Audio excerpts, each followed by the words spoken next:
കലാമണ്ഡലം ഗോപിയാശാന്റെ മനോരഥം എന്ന കവിതാ സമാഹാരം പ്രകാശനം ചെയ്തു. തൃശൂർ. പ്രശസ്ത കഥകളി ആചാര്യൻ ഡോക്ടർ പത്മശ്രീ കലാമണ്ഡലം ഗോപിയാശാന്റെ കവിതാ സമാഹാരം മനോരഥം തൃശൂർ കേരള സാഹിത്യ അക്കാദമിയിൽ പ്രകാശനം ചെയ്തു. സമ്മേളനം കാലത്ത് റവന്യൂ ഭവന വകുപ്പ് മന്ത്രി കെ രാജൻ ഉദ്ഘാടനം ചെയ്തു.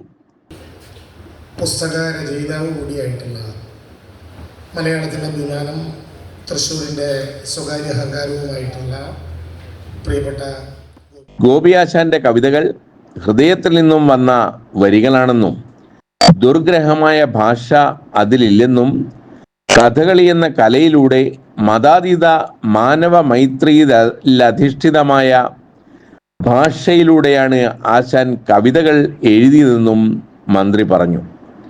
Kerala Sahitya Akademi secretary professor CP Abubakar അധ്യക്ഷത വഹിച്ച ചടങ്ങിൽ കവിയും പ്രഭാഷകനുമായ ആലങ്കോട് ലീലാകൃഷ്ണൻ മുൻ മന്ത്രി സുനിൽകുമാറിനെ പുസ്തകം നൽകി പ്രകാശനം ചെയ്തു.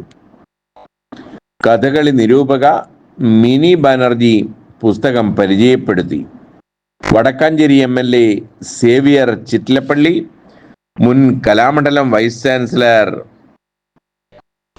MV നാരായണൻ, കലാനിരൂപകനും എഴുത്തുകാരനുമായ ജോർജ് S. പോൾ, മുതിർന്ന മാധ്യമ പ്രവർത്തകനും എഴുത്തുകാരനുമായ MB സുരേന്ദ്രൻ, എഴുത്തുകാരനും പ്രഭാഷകനുമായ NR ഗ്രാമപ്രകാശ്, റിട്ടയർഡ് അധ്യാപകൻ N. Harindran, books of Polimani director Saijunath എന്നിവർ സംസാരിച്ചു. ഡോക്ടർ പത്മശ്രീ കലാമണ്ഡലം ഗോപിയാശാൻ മറുപടി പ്രസംഗം നടത്തി.